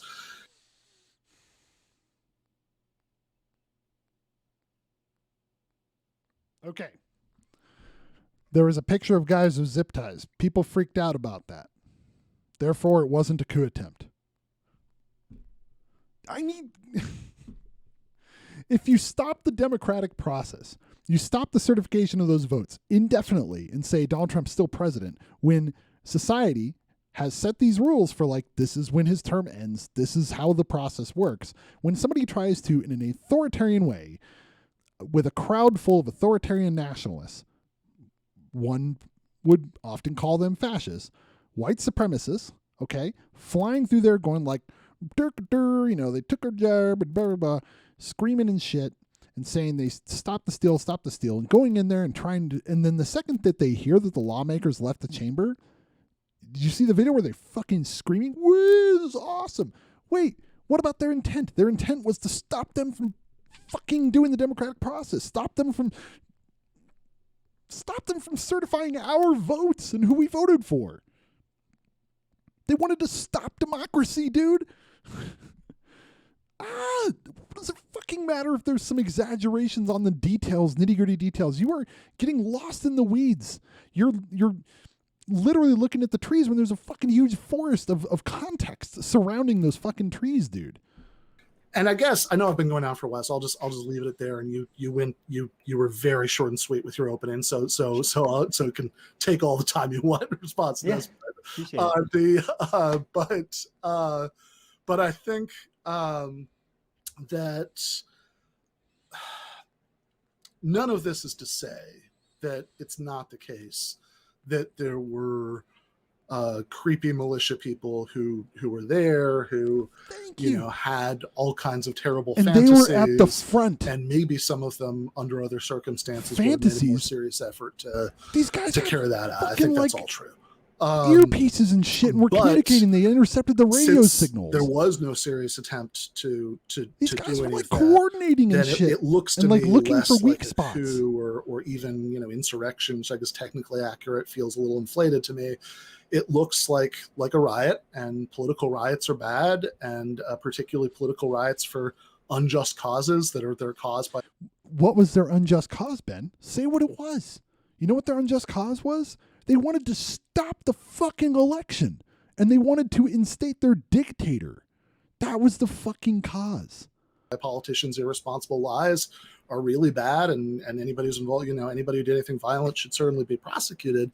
But I'm much less ending democracy about the is pretty fucking violent. That 800 is attempting to end democracy violent or not, Ben? Opposed to the institutions of democracy than I am by the possibility of expansion of the security state, draconian crackdowns, that might be justified because of it, which is why I think we're okay. Fair. Okay, that's a good point. Why didn't you just make that point? Why do you justify that point by doing logical fallacies to try and, literally, like she said earlier, carry water for the right's fucking talking points, downplaying this shit? You don't have to get there that way. You could literally just say, hey, talking about this in this way, okay, these were all really horrible things. Okay, they did some major shit, and they did want to stop the democratic process, by the way, which is something he doesn't say. He just refuses to say that, which is literally what they tried to do. That's what they wanted to do. That's what that group of people wanted to do, indicated by the hall filled with people realizing that they left the chamber, that the Senate, the lawmakers left the chamber. They cheered in unison and screamed and yelled when they heard somebody say it over Twitter. Jesus Christ. Why were they there, Ben? This is what I tell everybody. Why were they actually there? It wasn't just like, we're mad. What were they mad about? And what did they want to stop? The election, the steal. Engaging with this otherwise kind of pointless what you call it debate in the first place. So that'd be my take. I'm going to shut up now. To end democracy is no worries. inherently a violent action. So just very briefly, there's a lot to address there. I would say that I think intent matters. I think it does. We prosecute people on intent all the time in our justice system. We do with intent to murder, or if someone has a huge cache of drugs and intent to distribute or something like that. It depends. So I don't think that it's right for us to completely dismiss the intent of the Capitol rioters or the groups that were organizing people to come, at the very least. I think it's worth addressing that, even if they weren't successful, even if they, had no real state power behind them or anything like that. I think it is important. Hey, she's addressing exactly what she should be. That's awesome. There was no chance of it being successful, and they didn't know the goal. Therefore, it wasn't a coup attempt. This is a logical fallacy. To recognize their intent there and do something about that to set the standard forward, so that, you know, we show as a society that this is not acceptable under our legal system. I would just say that, you know, a lot of those people that were there are, yeah, boomer QAnon people. QAnon is, you know, kind of like a wild conspiracy cult almost at this point. It's become a religion in a lot of people's eyes, even, or something similar to. And fascism, if you read Benito Mussolini's Doctrine of Fascism, he likens fascism itself to almost a religion or way of living, or, you know, you can be any kind of person you are, but you must have these set beliefs. And I think they kind of go hand in hand here. The QAnon I people think are it's, fascists. you know, even if, Like, you know, what the fuck? these people who had these beliefs so religiously, they held them so close to their heart that, you know, if we just get There's an into the analogy there. Capitol and we can get a hold of some politicians, then the people upstairs will turn around and the storm will come and all that stuff. You remember the storm that they were threatening about with QAnon or whatever, where it was like some government official or something like that. Yes. The QAnon people, she's absolutely right. The people that were there believed that if they upset the process, then the next link in the chain would happen, which would reinstate Donald Trump. Okay? They didn't just go brrr and just rage. These people, almost all of them, believed that there was like a next link in the chain. It isn't just QAnon people. It's a QAnon people that are thinking they have to stop that election from happening for like the next prophetical fucking thing to happen. Okay? It was also these militia douches, you know, Proud Boys, Boogaloo Boys, the fucking Patriot douche guys. I don't know what the fucking stupid name is. Those guys, okay? All of them were very, very distinctly like, yeah, maybe that QAnon shit is bullshit, but we want our guy in. You know, we got to maintain power. You know, we're going to bring about the race war. These guys are extremely fucking fascist. So was on the inside. That's who Q was supposed to be, was like an inside government official. And he was supposed to like bring the coming of the storm and like wipe out all the pedophiles that were taking children or whatever crazy thing that they had in their heads. But they truly believed that they would have that level of support. And, you know, when people like Rudy Giuliani and Donald Trump himself were, you know, having rallies day of and encouraging people to go out and do this, people kind of get whipped up into the fervor of it. I would say that for some people, this was, yes, an attempt to overturn the results of the election and install Donald Trump as president. I think for a good chunk of people, that's what this was about on January 6th. There were a lot of people, a lot of the like older boomer types that were there just for the event because they thought of it as a Trump event, I think, and not necessarily grasping the weight of the situation. I think anybody who breached the Capitol and went into the building should be prosecuted. Absolutely, that absolutely should be prosecuted. Anybody that was just kind of like there in the park or whatever, that was just doing the thing, fine, you know, leave them alone. That they didn't really do anything wrong. But I think that we do need to set the standard. We do need to prosecute the people that did the action of breaking in. For a lot of these people, it was real. For a lot of them, it was. And I don't know if you watched the testimony yesterday from some of the officers that were there, but some of them did incur like actual real harm. A couple of them were diagnosed with PTSD later. PTSD, and now have they're to deal in the with that for fucking the rest of their hospital. There's lives. like 20 of them or something. They're in the hospital. After that, The people got hospitalized. weight of the over this action, bullshit to downplay and act like the only effects one that it person had on died those and it wasn't officers' due to that. families. Like What the I'm fuck?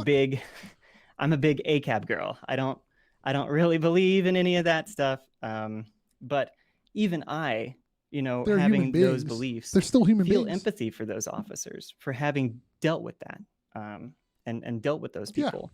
But during the testimony, they played recordings of people that were there, and they showed like group messages and conversations and stuff like that.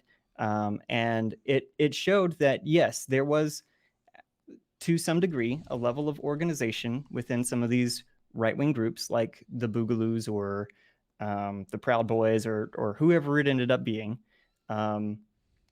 that they attempted to, yes, that was their goal, was to overturn the results of the election and make sure that Donald Trump was instated. Now, for them, it wasn't overturn the results. It was, oh, this person actually won. We need to do right by our country. We are patriots, right? It goes back to that religion example that I made, because they truly believe this. A lot of them did, and a lot of them still do. And I would argue that, it's not responsible for us to ignore intent in this case. I think it is, kind of Here's the easiest way to combat this from Ben. What did they want to do, Ben? What did they want to do? What were their chants? What were they saying? What did they think was going to happen? Intent absolutely matters when you're saying, was something an attempted coup or not? Intent is absolutely critical to analyzing this, to discovering the truth. Big historical event. So I think historical language is appropriate for it. So, calling it something like insurrection, I think is. Do I have to watch the rest of this? That's such a dumb. It just destroyed everything that you don't hear a lot. That just it is something that all the points isn't very common, and it just sticks out in a lot of dominated. people's minds. And I think that's appropriate for an event that, we haven't seen that level of political violence in the United States for a long time. And, I think it's important to recognize that for what it was. Some of these wild groups that have just gone off the rails the last 4 years have, and they're not going away. Trump not being president anymore, Biden being president, is not making these people go away. I think if anything, it's just going to make them more encouraged for the future. Yep. So not only is this acting as a rally, so downplaying this is very troublesome for the reason that she's stating right here. Not only are they more encouraged, but now they know how to train for the next one. Now they know what to expect and how to coordinate it, how to do what worked and what didn't, right? The people that did this need to be prosecuted because they're organized now. They probably made good connections with people that they're friends with now, and they can organize further now. This is a lot bigger than just that one day. And the normalization of this kind of action by downplaying, which he did, because he's like, they're chanting slogans. What slogans were they chanting, Ben? What did they want to do? What did they want to have happen? Downplaying this stuff by calling it just chanting slogans and just being in the building, that isn't what they're all doing. That isn't what they were doing. They weren't just being in there and yelling. They weren't just chanting random slogans. They were saying, stop the steal, hang Mike Pence, and all this other crap that is clearly authoritarian nut job stuff. And now they know what worked and what didn't. And if we don't prosecute them, they're just going to fucking do it again. It's going to be the same people, but they're going to start recruiting other people. And other people who didn't go are like, maybe we need more people there this time. But if we prosecute them, it might deter a few people from going there. That's part of the argument in legal theory. You do prosecutions as a deterrent. You prosecute certain crimes heavier than others as a deterrent. And there's some feasibility to that.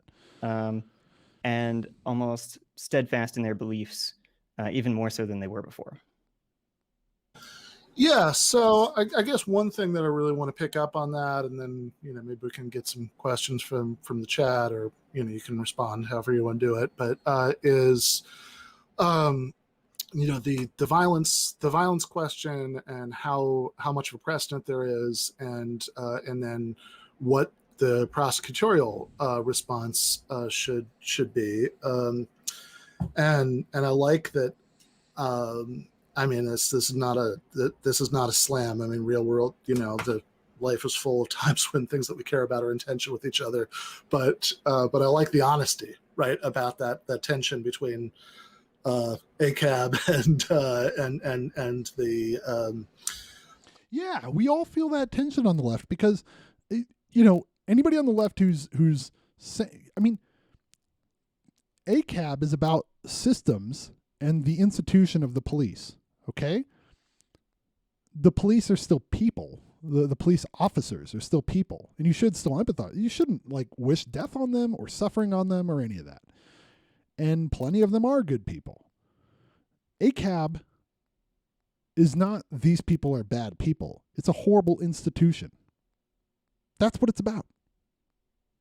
Anybody who acts like we should be individually attacking every police officer does not understand what ACAB is about, does not understand leftist politics one fucking bit. They're just like weirdo kids. And the sort of level of concern, about the outcomes to cops, but I think that on the violence, it isn't the outcomes to cops per se. It's the outcomes to individuals who have a job. Cops do have a job. These people have a job. They believe in what they're doing. And the Capitol Police in general are not like the big, like, oh, we beat down people. They are not like the typical cops usually. They're not used to this crap anyways. Question. It's certainly true that there was they aren't trained for this. Like real violence that happened there. No murders. One killing, and we can argue about whether it was justified or not of Ashley Babbitt, but certainly no killings from the other end. It's a tough one. I'll just say, and I've disagreed with my wife on this. I don't think it was justified. I don't think they had to shoot her. It was horrible. But I kind of understood why they did in that mindset, because they don't know if any of those people have guns or anything. They don't know how far that's going to go. But I think what they did was a warning shot, a warning murder. And that's some like enemy combatant stuff in another country they did right there. And that it's borderline. I'm in the middle on it. I don't know. And or attempted killings, people often point out that it's entirely possible that if they'd run into some particularly hated politician, that there are people there who would have, and I do think that's possible. I do think that's possible. No, it's not just possible. It's highly probable, because look what they were doing to the police. They were shouting like the N-word at like black police officers. They were like beating and dragging and like pushing away and like grabbing and trying to choke police officers just to get into the building while screaming "Stop the steal" and like "Hang Mike Pence." And you're like, it's possible. There was like one person maybe that might have done something bad if they got their hands on him. Oh my God. Why? Why are you like refusing to admit that there were some really bad fucking people there with really bad intent? Why don't you just say for sure that like the Proud Boys people there were certainly wanting to fucking like kidnap people or beat up politicians? I also think they probably would have been massacred by the Capitol cops if anybody had laid hands on a member of Congress. What? They would have been massacred by them?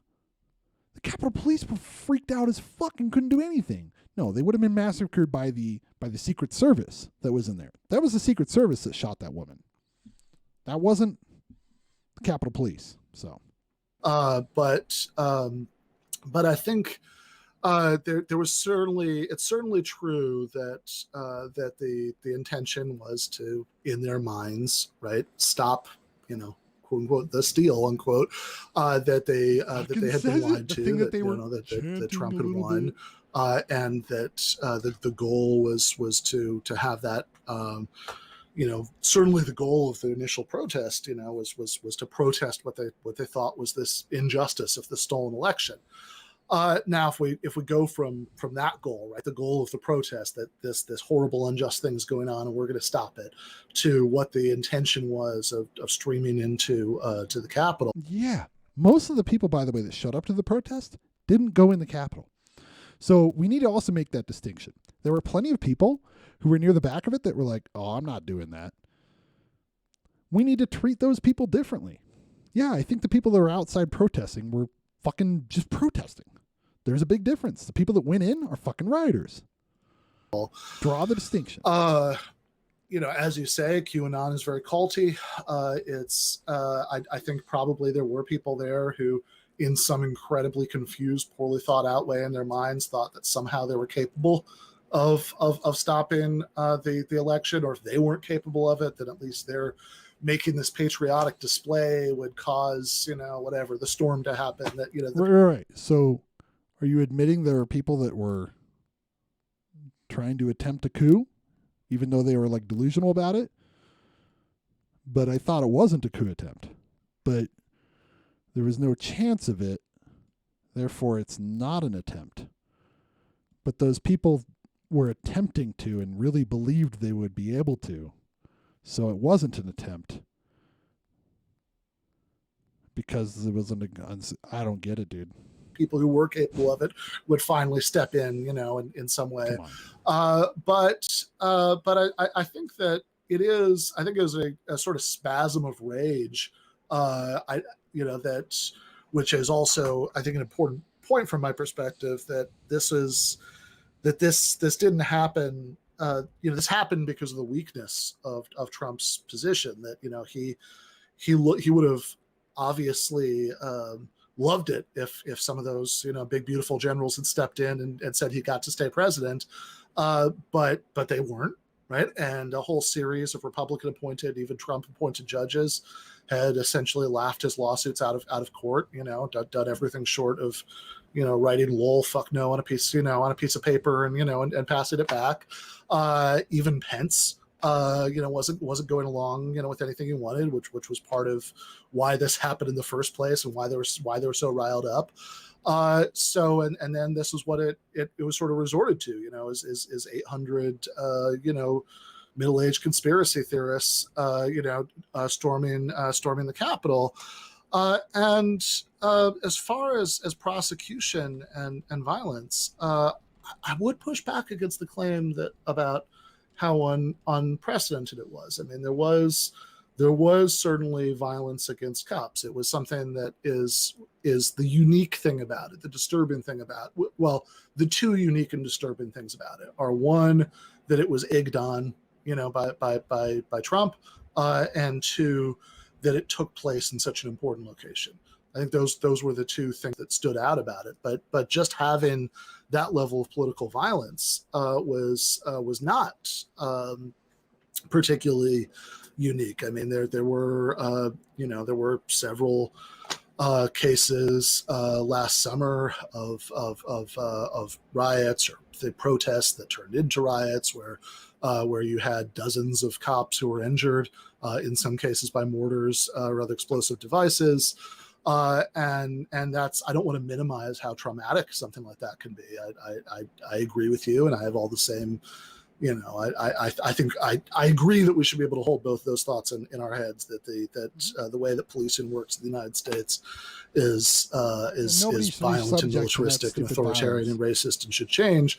But also that doesn't mean you can't sympathize with a cop who's gone through a traumatic experience. I agree with that.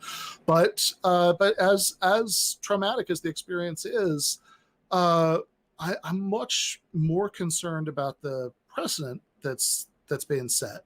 So when I think about the idea of prosecuting every single person who breached the okay, so it's good you acknowledge it's traumatic. It's good you acknowledge, Ben, that they had an intent to bring about a coup, even though your article said you don't think it was a coup attempt. So I mean, you're saying everything, but you're saying everything at least to the conclusion it was a coup attempt, and then you're still saying it's not a coup attempt. I mean, just accept that the way you wrote that was a little ham-fisted.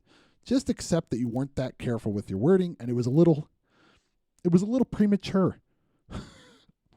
Just like the other people that were just reporting instantly, there's 500 guns there and shit. Yeah, that was premature reporting. Yep. Yeah. But now you're also saying, well, yeah, there is a lot of bad stuff. Okay, you were acting like it wasn't a big deal. Now you're acting like, oh yeah, it was a really big deal. You've fallen back, and that's good, but you're going to probably not admit that you were wrong on your assessment of this, or not your really assessment, your portrayal. When you're pressed, you're an honest guy. This is what's frustrating. When you're pressed and you are compelled to agree with somebody with facts, evidence, and logic, all of a sudden you're a good guy and you're being honest. And this is the person that we all love. We get frustrated by the over obsession with almost academic political strategy. Honestly, what's actually happening and what actually works and what people are actually doing matters a lot more than like what is the precedent for saying these people did an attempted coup. Saying that that's more important than whether or not they did an attempted coup. How is that logic for the left? How is that like looking at the facts and evidence and seeing where it leads you and making a good determination? I'm not a leftist because I start with my principles that I've arbitrarily assigned. I'm a leftist because I looked at reality and decided what are the best outcomes for society and how do we get there? And how we get there is leftist politics. That's why I'm a leftist. That's why you should be one too. You don't start at principles. Okay, principlism is flawed. If you start at principles and you haven't justified those principles in some way in the first place, or if you act as if you haven't, which I know you have, but this argument hinges upon kind of a subtext that you are just arbitrarily picking the principle to care about the precedent it sets. Was that stuff alarming to you? Dude, I was freaked out. I was sitting there at work and talking to another guy who's like one of the few people that isn't a chud at work. And he's like, did you see this shit? And I'm like, I saw a little bit. He's like, oh, it got a lot worse. And a chill ran down my spine. Dude, we're fucked. Did you watch it and go, whatever, no big deal? Dude, I'm serious. Like saying, oh, it's never going to be successful. If they got a hold of lawmakers and shit, Donald Trump could be like, martial law in Washington, D.C., bro. This is a terrorist attack. These are leftists. If they did get successfully Mike Pence, he could turn that around and act like it was some fucking justification for martial law. Then there would be an internal power struggle between him and the military and the Secret Service. Secret Service usually doesn't take the side of the president, but they might. It doesn't matter if they would successfully institute the coup then. What would happen if we did have to have the military force them out? What kind of shit would happen? It's totally an unnecessary thing that shouldn't have happened, right? And so we should criticize this thing as if it could have been worse. What would have happened if we had the military try to wrestle control back from Donald Trump? Like, that would be a fucking disaster. And the right-wingers would say it's a coup. A military coup. They would have extra fireworks to rally their troops. Like, this is just think through of the outcomes, the potential outcomes, what could happen. Think through what could have happened if they actually were marginally successful in like getting one politician beat up or actually stopping the vote that day. What if they burned down the Capitol? What if it was on fire and they burned it down because they're still flipping out and the cops didn't do more, I know people don't like what ifs, but that's how it was looking to those of us watching it. It was fucking traumatic for me. I watched the footage and I'm freaking out still. It was traumatic for me just to watch it from safety because it was like, dude, we're fucked. Like, because we're definitely afraid of going into full fascism here. Many people on the left I know are freaked out by what we saw. So it's not illegitimate. There's a good reason why we got freaked out by it. And that's why we have visceral reactions to it, dude. Capitol, right? Everybody who walked in there, when you're protesting I've been in my life to several protests, where people at some point, sort of burst through police lines or, went to an area where people weren't supposed to go to as kind of a show of defiance. I don't think it's... Was that area where people are not supposed to go in this case? Was that a show of defiance, or were they trying to stop something from happening that is a fundamental part of our democracy moving forward to represent the will of the fucking people? Were they really just, it's just defiance, revolutionary defiance, all those MAGA heads? Come on, stop framing it this way. Stop comparing it to these things. It's not comparable. It is not comparable to leftist protests. Stop muddying the waters between legitimate leftist protests that occasionally get violent and are literally like because black people are getting shot by police for no fucking reason, versus people wrongly saying that the election was stolen, trying to steal it by violently forcing out lawmakers from certifying the election. Like, this is a total fucking false equivocation the likes of I would never expect him to use. That uncommon. I also don't, I think that certainly like during the Vietnam War era, I'm not that old, but during the Vietnam War era, when like occupations of buildings were a very common protest tactic, the sort of rifling through offices and stealing stuff and having your picture taken sitting in somebody's chair, that's all pretty standard too. And what I particularly think of when I think about these suggestions about probably every single person who went into the Capitol, even if all they did was wander around chanting slogans, maybe even incendiary or disgusting slogans, and taking selfies. All they did was run around chanting slogans. So if we had a leftist protest when Donald Trump won, okay, and when he legitimately won, let's say, even won the popular vote, let's say, if we had a leftist protest where we said he stole it and we charged into the Capitol, how much you want to bet Ben would be attacking them? How much you want to bet Glenn would be attacking them? Oh, this delusional lefties. Such violence. For shame. How much you want to bet? And this isn't because he's right wing or they're right wing. It's because the mode of operation in his head of like, we need to win over right wingers. That's what it is. Anybody, he's saying we need to win over these alt-right people, these far-right people, because they have revolutionary tendencies. That's what Glenn feels. That's what he feels. I'm still thinking that's what's at the core of all of this, is some kind of strategic calculation that is being made by a group of people that think that there's some like, third party angle, or I don't think Ben believes that, but there's a few people that do, that there's some potential of seizing power by uniting the working class. And then they have this idealized view of the working class just being a bunch of fucking white dudes who are like angry and racist. Like, but that's not the working class. The working class includes the middle class.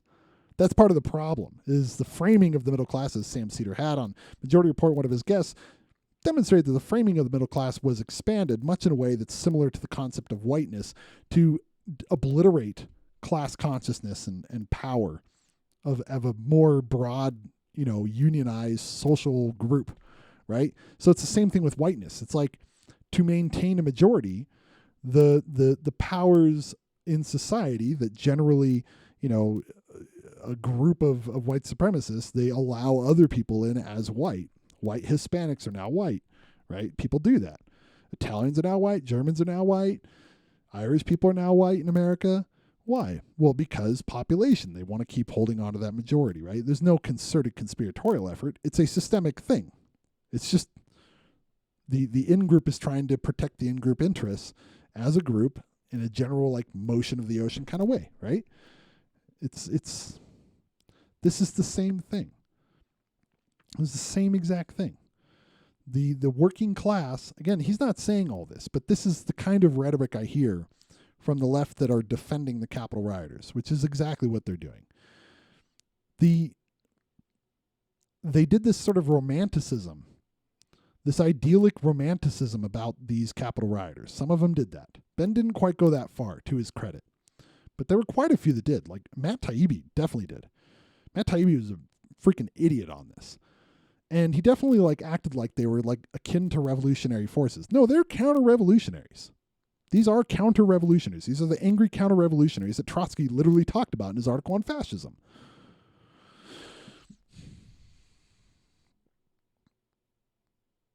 The attempt to act like these are working class people and distinguish them from the liberals that are all middle class elites or whatever, well-educated liberals. Those people work too, motherfucker. They're part of the working class too, and we need to treat them like that. We need to be integral, okay? Not to like say, oh, we're against all these other dude. All those other people make up like 40% of the country at this point with the way the fucking suburban sprawl is. You have to address all of that. You can't say like that the Elizabeth Warren stan is your enemy. Like, fuck off. They're not. You can't simultaneously act like, oh, you guys are freaking out about the snake emojis and then be super fucking kind to like literal fascists and fascist enablers. That's just not compatible with any leftist view. That's not compatible. I hate it.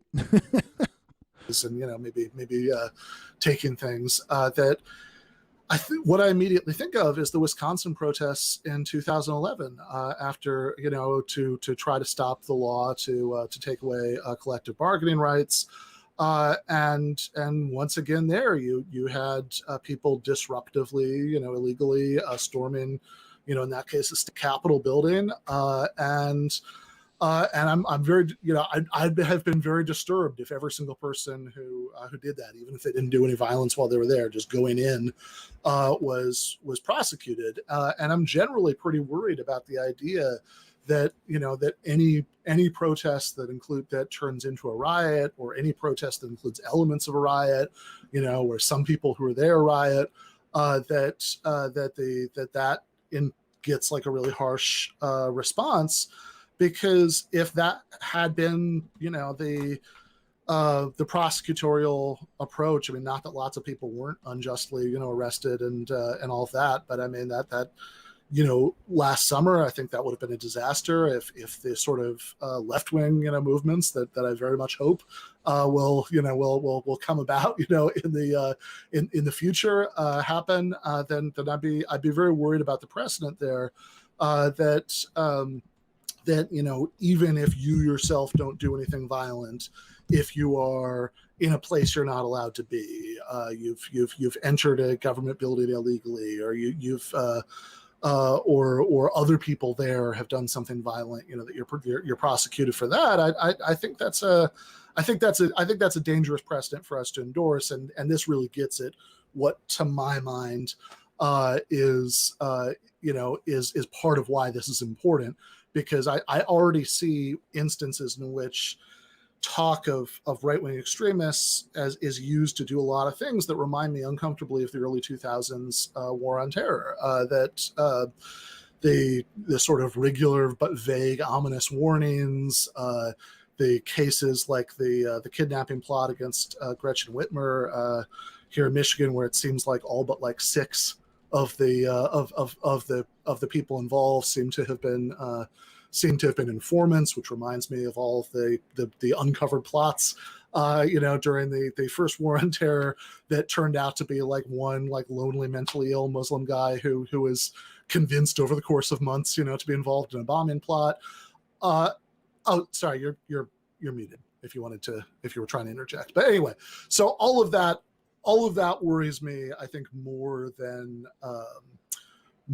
the thing itself does, and I think that to my mind, that's one reason why it's important not to get too swept up in this. And when I hear like Biden saying this is the most important attack on democracy in 150 years, think, well, hold on, what about, first of all, I mean, just as a matter of history, what about all the civil rights workers who were actually killed registering people to vote? I mean, those strike me as more significant attacks on democracy. But that seems like the sort of thing that certainly sounds to me like it's gearing up for crackdowns on extremists, and I worry that if that happens, right-wing extremists won't be the only, Okay, so the answer to this is to criticize crackdowns on extremists and to criticize rhetoric that leads to that. The answer is not downplay what happened and say it wasn't a big deal to try and strategically stop them from saying that. This is like a roundabout method that's not as effective. Just say what you want to say. Don't say that it wasn't a big deal as a way to try and downplay things, because you're giving up the goat. You're saying, oh, the main thing I'm worried about is this, also, by the way, all this stuff wasn't bad. No, you aren't doing it like that. You're saying this stuff is really bad. This stuff is really bad. Or this stuff wasn't very bad. This stuff wasn't very bad. what they were really doing wasn't really that bad. It wasn't really an attempt. It wasn't really that bad. And the main thing I'm concerned about, which is why I'm saying all of this stuff before, is something unrelated to how bad it was. It comes across as dishonest. If you're not being dishonest, it comes across as dishonest. It's frustrating to hear from somebody who respects you, who appreciates a lot of your work. Not all of it, because you're not going to like everything everybody says, especially if they're honest, and you're generally an honest guy. This comes across as dishonest, and it's frustrating. This is the stance that has bothered me the most. It feels like there's a concerted effort, a bunch of people that ally on this strategic front that are saying the same thing in the same kind of way, where they're downplaying what happened, downplaying what these people's intent were, downplaying that it was an attempt, and then saying, yeah, but we're saying this because we're afraid that they're going to go further than 9/11 post, getting rid of freedoms and stuff. Hey, talk about, agitate for the fact that they shouldn't get rid of those freedoms. Prosecuting these people for doing something that was clearly a coup attempt is not the same as creating a precedent for putting all people who protest into an extremist, category. It's not the same. And you can address the latter without downplaying the former. That's it. It's fallacious reasoning. Extremists who get cracked down on.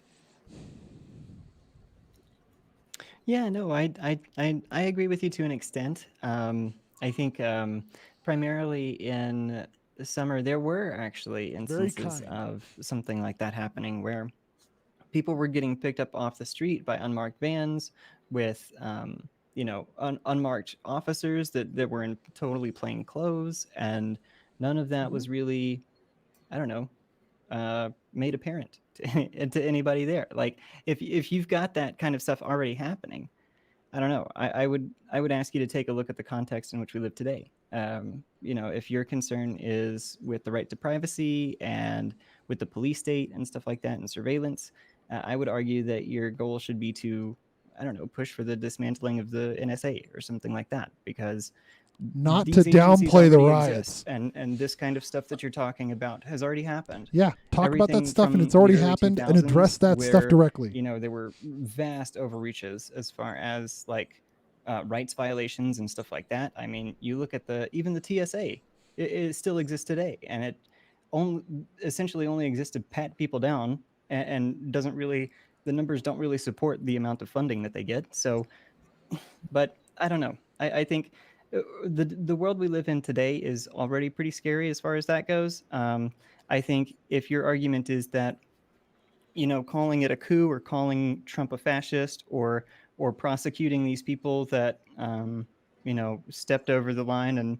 and intruded on the Capitol building, if you think that would equate to a slippery slope that would lead to something like an NSA 2.0 or something like that, I would ask that you kind of show some harm there to support your argument, because I don't see any calculable harm that could come of prosecuting people for, committing crimes that we already prosecute people for. We even we should take seriously. You don't even have to say, oh, there's a precedent for prosecuting them for them.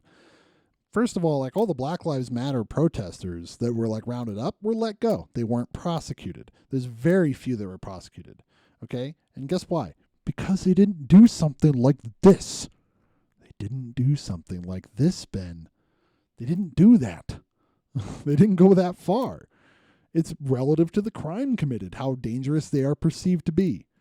I said about the picking people up from the side of the street, like those people were just protesters. They weren't committing any crime. They weren't committing any violence. And these people were just, whoop, all right, gone, see ya.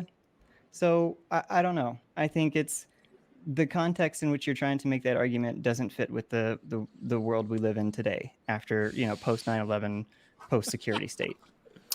Yeah. By the way, I should say somebody in the chat, I do not have the chat anymore, brought up something that I see very frequently brought up in these discussions as a sort of treated as a serious piece of evidence. about this, which is the noose in the protest, not in the Capitol but outside.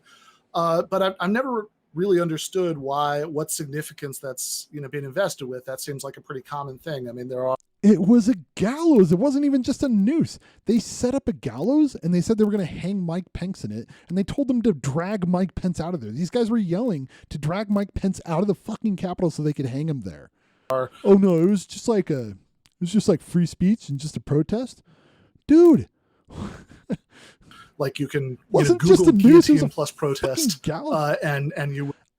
I agree, but just saying you can just Google things and find a thing, you can also find evidence of like Obama hanging from a noose in a protest. And you're not going to be like, well, they don't mean anything bad by that. Like, come on. What?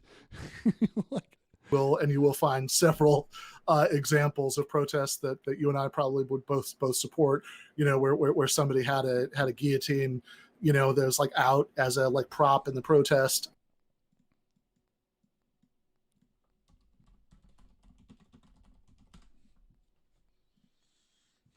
Okay. So this is like a cardboard guillotine. Okay. This is yet again cardboard LARPy prop, another cardboard LARPy prop, cardboard LARPy. I mean, come on. The noose you could actually hang someone from. This, they have a fucking teddy bear in there. Again, a cardboard prop with like, it's just plywood and shit. Literally no danger. Now, let them eat cake. Okay, again, and it's got like, this is like a mom protest. Come on. Now, let's take a look, okay? None of those are metal. We've already established none of those are an actual threat to anybody. The yellow vest protests, okay? They had a guillotine, did they? This actually wasn't there, by the way. This was debunked. See? Okay. Now, gallows, okay, at the Capitol. Let's take a look. Oh, those are actually functional. That's weird. That's an actual noose. Huh. Weird. They could actually hang themselves from it, right? Huh. Weird, right?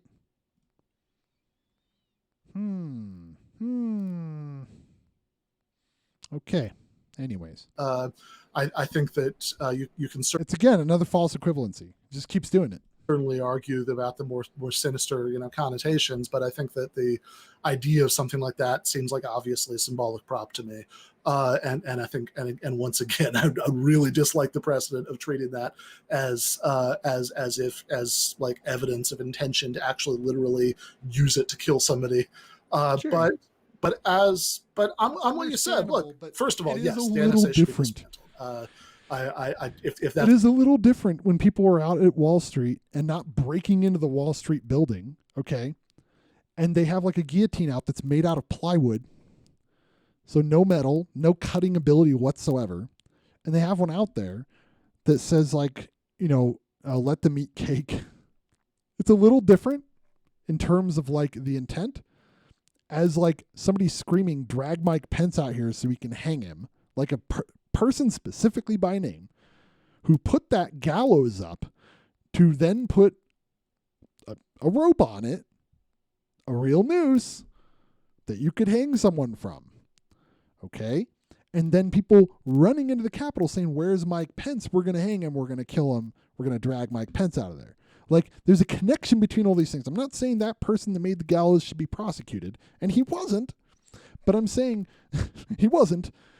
But I'm saying the people that went in that knew about that, also that had a similar sentiment, this was their intent. This was their intent to kill. It's not clear, right? I mean, that's certainly my They position. wanted to stop it however they could.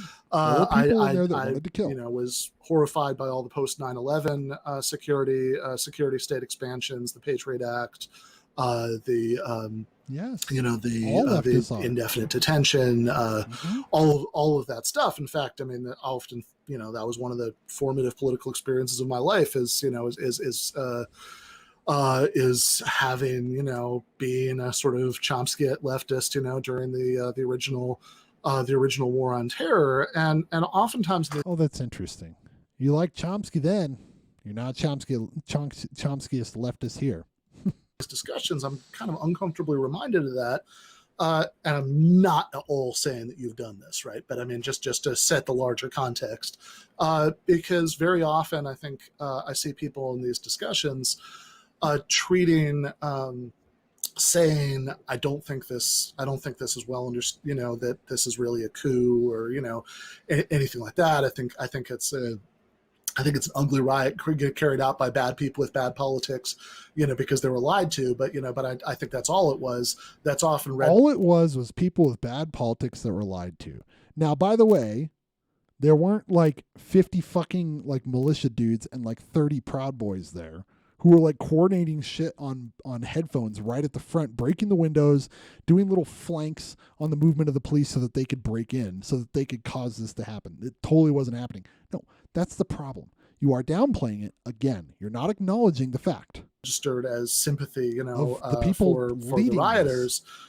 Which reminds me very uncomfortably of being told that some of which were arrested. You know, be that like you were soft on Al Qaeda, you know, if you were against the wars or against the security state expansion. I'm saying you're being Al Qaeda is also who actually were doing fascist things. Awful, you know, organization that stands for everything that I hate, you know. But I think that having a sense of perspective, they weren't this huge threat to Western civilization they're portrayed as being, is important in that situation. And I think it's important to have a sense of perspective on the Capitol rioters, you know, not having been some huge threat to institutions of, you know, regular capitalist democracy. But I guess the last thing I'd say to this about this before throwing it, you know, back to you is that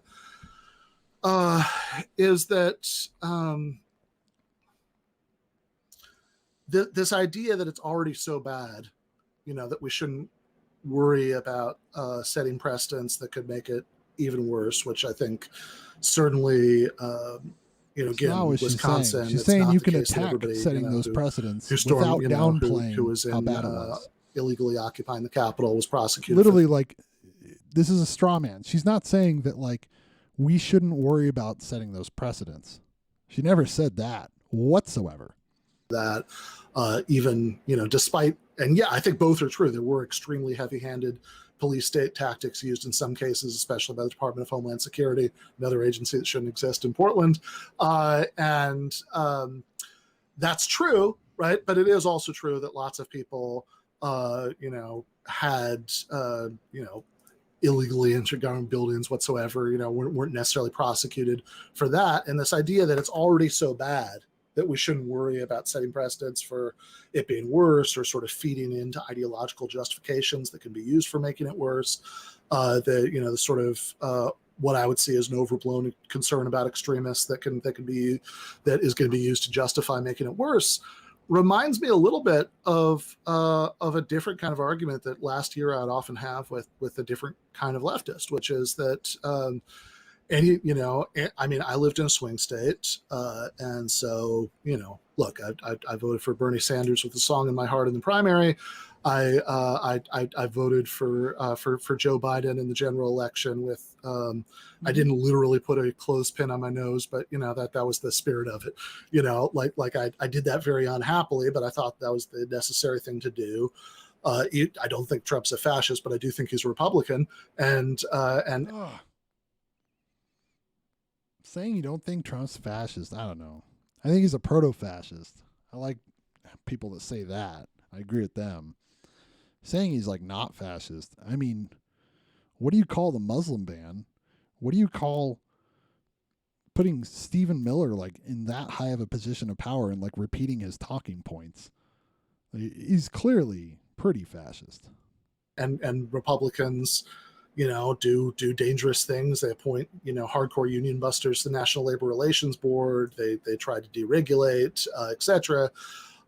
And oftentimes in arguments with other leftists who didn't share that position, they they'd say, look, you're all these things you're saying about Trump. I mean, look how bad Biden is, true, right? And look at how bad things already were before Trump, true. Look at how it's already so bad that we shouldn't worry about getting worse was always the sort of the structure of that argument. And I never really accepted that. It always seemed like, well, no, I mean, things are extremely bad, but they could absolutely get worse, and we should worry about them getting worse, and so the same way that I didn't want Trump to be reelected, because I thought that, I thought that as bad as things were, they could absolutely get worse if that happened.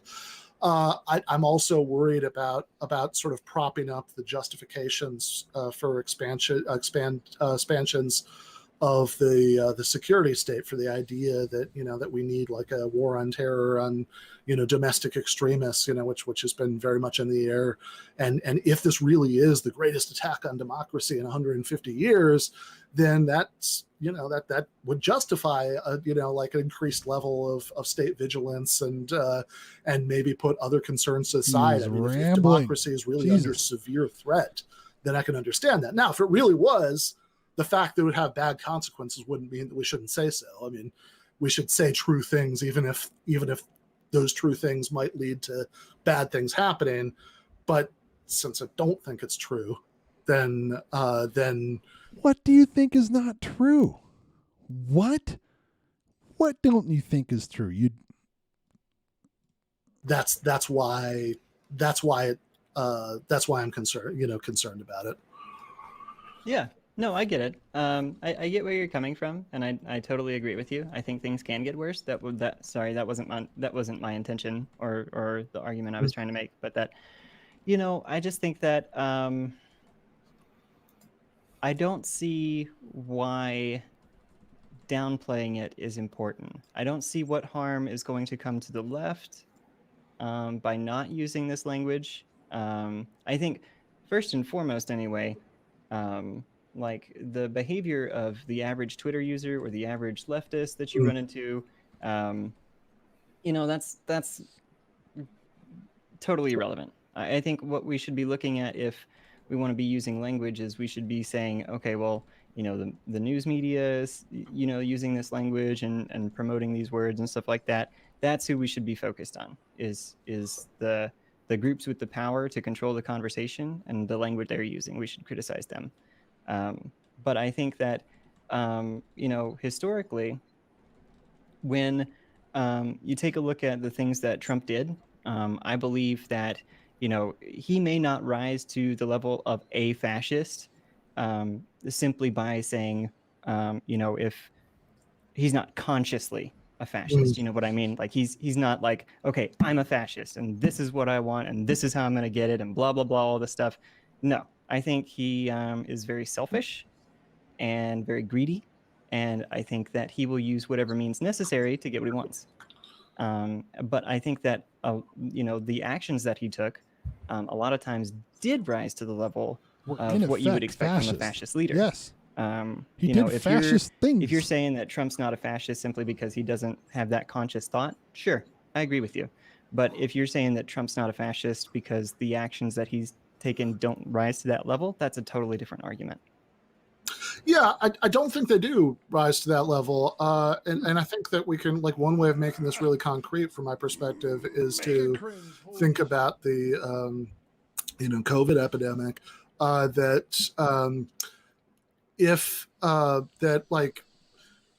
Trump's response to the pandemic was disgusting and indefensible, but not really in a fascist way, sort of in exactly the opposite way.